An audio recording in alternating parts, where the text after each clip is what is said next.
ఓం మహాగణాధిపతయే నమః. ఓం గురుభ్యో నమః. ఓం శ్రీమాత్రే నమః.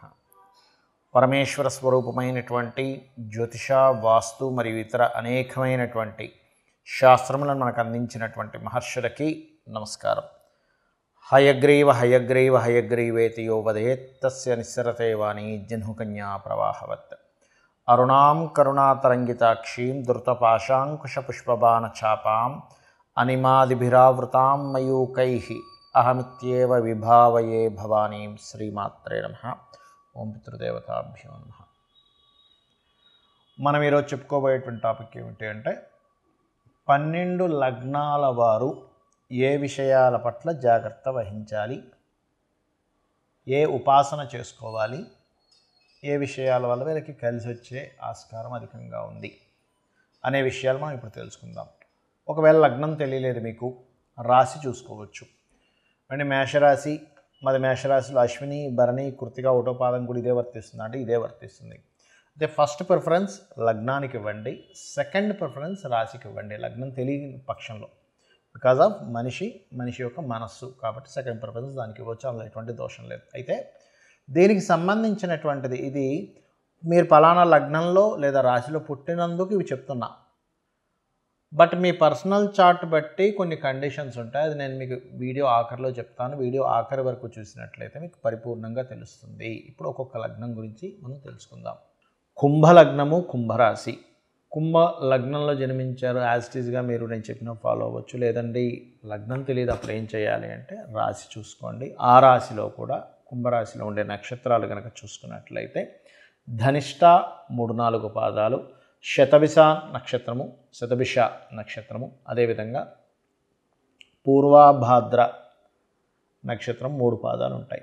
సో ధనిష్ట, శతభిషము, పూర్వభాద్ర నక్షత్రం వాళ్ళు ధనిష్ట వారు స్కందుని యొక్క నామస్మరణతో నిద్రలేచి కాసేపు ఒక 10 నిమిషాలు స్కందుని తలుచుకుని ఓం స్కందాయ నమః అని ఆ రూపాన్ని చూసినా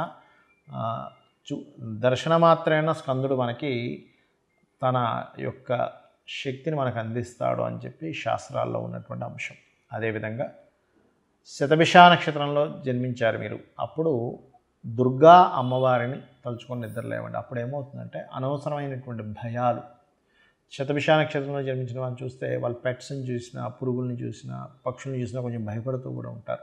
అంటే తెలియని ఒక భయం ఇబ్బందిస్తూ ఉంటుంది, అది ఆ భయాలు కూడా పోతాయి. అలాగే పూర్వభాద్ర నక్షత్రంలో జన్మించినట్లయితే దత్తుడిని స్మరించుకోండి. అంటే మీ లైఫ్లో నిద్ర లేచినప్పటి నుంచి ఫస్ట్ ప్యాటర్న్ ఇలా స్టార్ట్ అవ్వాలి. బికాజ్ ఆఫ్ దీనివల్ల మీ యొక్క మెంటల్ స్ట్రెంగ్త్ విపరీతంగా పెరుగుతుంది. మీరు తీసుకున్న ప్రతి డెసిషన్ కూడా అద్భుతంగా ఉంటుంది, ధైర్యంగా మీరు ముందుకు వెళ్ళగలుగుతారు. ఇక రెండవ విషయం ఏంటంటే మీ కర్మ దేంతో సంబంధం కలిగి ఉంటుంది, మదర్తో కనెక్ట్ అయి ఉంటుందండి. మదర్కి మీకు అంటే మదర్ వల్ల మీరు మానసిక స్ట్రెస్ అవ్వచ్చు, మదర్కి మీరు కొంత రుణపడి ఉండొచ్చు. మదర్ మూలంగానే మీకు మదర్ అనేటువంటి ఒక పాత్ర మీ లైఫ్లో ఎక్కువగా లీడ్ చేస్తుంది. అందరికీ ఉంటుంది కానీ వీళ్ళకి కాస్త ఎక్కువగా ఉంటుంది. అది ఘర్షణ రూపంలోని, లేకపోతే ఇంకొక ఘర్షణలో వీళ్ళు ఇన్వాల్వ్ అయితే వాళ్ళకి చేసే సేవ రూపంలో ఇట్లా ఉంటుంది. ఎనీథింగ్ మదర్ చుట్టూ తిరుగుతూ ఉంటుంది. అలాగే మరొక విషయం ఏంటంటే ఇక్కడ సిబ్లింగ్ అండ్ కొన్ని ఆధ్యాత్మికమైనటువంటి అంశములు, పౌరహిత్య సంబంధించినటువంటి అంశములు, బ్రాహ్మణులు, వీళ్ళతో కర్మ కొంత లింకప్ అయి ఉంటుంది. ఇది అర్థం చేసుకోండి. ఈ కుంభ లగ్నంలో జన్మించారు అంటే గురువు, బ్రాహ్మణులు, తల్లి, ఈ లింక్లో ఉంటుంది మీ యొక్క ప్యాటర్న్. అంటే మీ యొక్క పూర్వజన్మ కర్మ దీంతో లింకప్ అయి వీళ్ళకి చేయాల్సిన సేవనివ్వండి, వాళ్ళ నుంచి మీరు పొందే ఇబ్బంది కానివ్వండి. అదేమిటండి వాళ్ళ నుంచి ఎందుకు ఇబ్బంది అంటే వాళ్ళ నుంచి మీ కర్మ కనెక్ట్ అయింది కాబట్టి. సో వాళ్ళ వల్ల ఇబ్బంది వస్తుంది, వాళ్ళ వల్లే మంచి జరుగుతుంది, వాళ్ళ వల్లే కొంత ఇబ్బందులు పడి ఇన్ని కనెక్ట్ అయి ఉంటాయి. అయితే ఇక్కడ మీరు మరి దీని నుంచి బయటపడాలంటే చేయవలసిన సాధన ఏమిటి అంటే విష్ణువుని పట్టుకోవాలి. కుంభం వారు విష్ణు సహస్రనామాలు ఎప్పుడైతే చేస్తారో ఈ ప్యాటర్న్, ఈ మానసిక ఇబ్బంది కానివ్వండి, మదర్ విషయంలో కానివ్వండి, కొన్ని ఆధ్యాత్మికమైనటువంటి విషయాల వల్ల కానివ్వండి, కొన్ని టీచింగ్, ఎందుకంటే ఇక్కడ కొంత టీచింగ్ రిలేటెడ్ సంబంధించిన కర్మ కూడా మీకు కనెక్ట్ అయి ఉంటుంది, గుర్తుపెట్టుకోండి. రెవెన్యూ డిపార్ట్మెంట్, టీచింగ్, అదేవిధంగా ఎండోన్మెంట్ డిపార్ట్మెంట్, ఇవి కూడా కనెక్ట్ అయి ఉంటాయి. మీరు ఎంత విష్ణు సహస్రనామ స్మరణ చేస్తారో అంత బాగుంటుంది మీకు. ఇప్పటి వరకు మనం ఏదైతే చెప్పుకున్నామో మీ మీది గనక పలానా లగ్నం అయితే పలానా విషయాలు జాగ్రత్తగా ఉండండి అని, పలానా ఉపాసన చేయండి అని, లేకపోతే పలానా విషయాలు మీకు అందిపుచ్చుకుంటారని, మీ లైఫ్లో ఈ విషయాల్లో బాగుంటుంది మనం ఏవైతే చెప్పుకున్నామో ఇవన్నీ కూడా మీ లగ్నం బేస్ చేసుకొని దీన్ని స్థిరంగా ఉండేటువంటి కారకత్వాలు అంటారు. అంటే పలానా లగ్నంలో పుట్టాము అంటే పంచమాధిపతి రవి అవుతాడు మేషంలో పుడితే, లేదా వృషభంలో పుడితే పంచమాధిపతి బుధుడు అవుతాడు, అదే మిథునంలో పుడితే పంచమాధిపతి శుక్రుడు అవుతాడు, లేకపోతే లగ్నాధిపతి బుధుడు అవుతాడు. ఇట్లా కొన్ని కాంబినేషన్స్ బట్టి చెప్పుకున్నాం. మరి పర్సనల్ చార్ట్లో ఇది ఏమైనా మార్పు వస్తుందా అంటే ఖచ్చితంగా పర్సనల్ చార్ట్ దగ్గరికి వచ్చేసరికి మార్పు వస్తుంది. ఎలాగా అంటే చెప్తాను చూడండి. ఇప్పుడు టీటీ ఇంజెక్షన్ ఉంది. టీటీ ఇంజెక్షన్ ఏదైనా సెప్టిక్ అయితే వేస్తారు.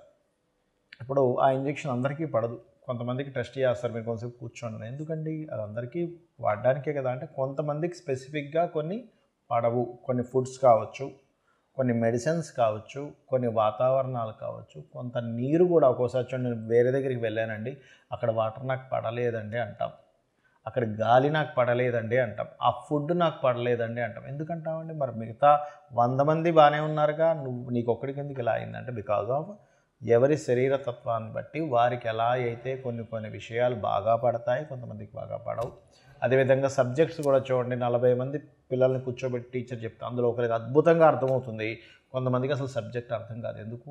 మరి అందరికీ ఒకలాగే చెప్పింది కదా టీచర్ అంటే బికాజ్ ఆఫ్ వాళ్ళకున్నటువంటి అవగాహన, వాళ్ళకున్న ఇంట్రెస్ట్, ఇవన్నీ మనం బేరేజ్ చేసుకుంటాం. అంటే పర్సనల్గా ఉండే వాళ్ళ తెలివితేటలు కానీ వాళ్ళకుండే శరీరతత్వాన్ని బట్టి వాళ్ళకి తెలుస్తూ ఉంటుంది. అలాగే మీ జన్మజాతకంలో ఉండే కాంబినేషన్స్ ఇప్పుడు నేను చెప్పినవి ఏవైతే ఉన్నాయో కొంతవరకు అది మారుస్తూ ఉంటుంది.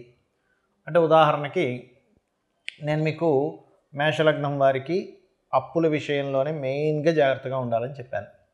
కానీ వారి జన్మజాతకంలో కొంచెం బుధుడు బాగున్నాడు అనుకోండి, అప్పుడు అంత ప్రమాదం రాదు.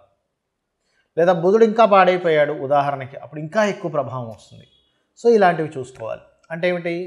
నేను ఏదైనా ఆరోగ్యం గురించి చెప్పానంటే మీ జాతచక్రంలో రవిని చూసుకోండి. రవి బాగున్నాడంటే మీరేం కంగారు పడక్కర్లేదు. రవి కనుక పాడేయాడంటే ఇంకొంచెం జాగ్రత్తగా ఉండాలి. మానసిక విషయాల గురించి చెప్పాను. చంద్రుడు బాగున్నాడు, ఎక్కువ కంగారు అక్కర్లేదు. చంద్రుడు పాడయ్యాడు, అప్పుడు మీరు ఏ బియ్యం దానం ఇవ్వడమో చేయండి. అలా కాకుండా యాక్సిడెంట్సో లేకపోతే భూ వివాదాలు ఎక్కువగా ఉంటాయి ఈ లగ్నం వారికి అని చెప్పాను అనుకోండి, అప్పుడు మీరు చేయవలసింది ఏంటంటే కుజుడు బాగున్నాడా టెన్షన్ ఏం పెట్టుకోకండి. కుజుడు పాడైతే అప్పుడు మీరు కందులు దానంగా ఇవ్వడం, సుబ్రహ్మణ్యేశ్వర స్వామి ఆరాధన చేసుకోవడం, వారాహి అమ్మవారి ఆరాధన చేసుకోవడం చేయండి. అదేవిధంగా బుధుడు పాడయ్యాడు, అప్పుడు విష్ణు సహస్రనామాలు బాగుంటే ఏం టెన్షన్ పడక్కర్లేదు. అంటే ఇప్పుడు నేను చెప్పినటువంటివి ఏవైతే ఉన్నాయో గ్రహం కనుక బాగుంది, ఆ రాసులు కనుక బాగున్నాయి, టెన్షన్ పడకండి. ఆ రాసులు బాగోలేవండి, ఆ గ్రహం పాడైంది, మరింత ఎక్కువ జాగ్రత్త తీసుకోండి అని నేను మీకు ఒక క్లారిటీ ఇస్తున్నాను. అదేవిధంగా గురువు అయితే శనగలు దానంగా ఇవ్వడం, గురువులు అంటే ఏదైనా బంగారానికి సంబంధించినటువంటి టీచింగ్ లైన్స్ సంబంధించిన విషయాల్లో కొంత జాగ్రత్తగా ఉండాలి.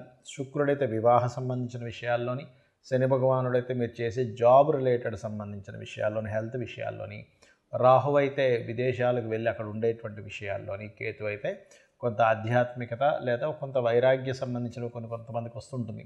అది పర్టికులర్గా ఏంటంటే కొన్నిసార్లు అయ్యో ఇటువంటి వైరాగ్యం ఈ సమయంలో రావడం ఏమిటి అనుకుంటూ ఉంటాం. ఏది మన మహాభారతంలో ఆ యొక్క యుద్ధం జరిగే సమయంలో అర్జునుడికి వచ్చినట్టు, అంటే ధర్మాన్ని వీడి ఒక రకమైన వైరాగ్యం. అప్పుడు కృష్ణుడు లాంటి వాడు మనకు కావాలి. ఆ శ్రీకృష్ణ పరమాత్మ యొక్క భగవద్గీత ఎవరైతే వింటారో ఈ వైరాగ్యం కూడా తగ్గుతుంది. సో నేను చెప్పినటువంటివి పర్సనల్ చార్ట్లోకి వచ్చినప్పుడు కొంత మార్పు వస్తుందనేటువంటి విషయాన్ని మీరు అర్థం చేసుకుంటూ నేను చెప్పినటువంటి పరిహారాలు మీరు చేసుకొని ఆ పితృదేవతల అనుగ్రహం కూడా పొంది లలితాంబిక అమ్మవారి యొక్క అనుగ్రహం కూడా పొందాలని మనస్ఫూర్తిగా కోరుకుంటూ మీ యొక్క జీవితాలు మరింత ఉజ్వలంగా మరింత సక్సెస్ఫుల్గా సాగాలని మనస్ఫూర్తిగా కోరుకుంటూ శ్రీమాత్రే నమః.